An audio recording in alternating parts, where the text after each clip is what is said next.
امام غزالی رحمۃ اللہ تعالیٰ علیہ آپ کی بارگاہ میں ایک شخص حاضر ہوتا ہے اور عرض کرتا ہے کہ ایمان کس کو کہتے ہیں؟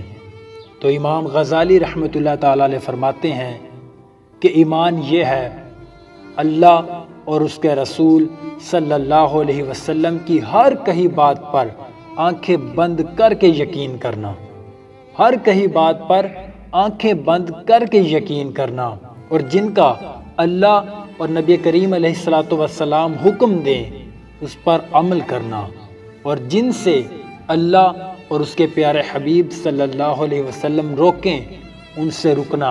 امام غزالی فرماتے ہیں کہ یہی ایمان ہے، جس کا حکم دیا جائے اسے کرو اور جس سے روکا جائے اس سے رک جاؤ۔ اللہ اور اس کے حبیب صلی اللہ علیہ وسلم کی ہر کہی بات پر آنکھیں بند کر کے یقین کرو، یہی ایمان ہے۔ جب تم ان باتوں کو اپنے اندر اتار لو گے تم ایمان والے ہو جاؤ گے۔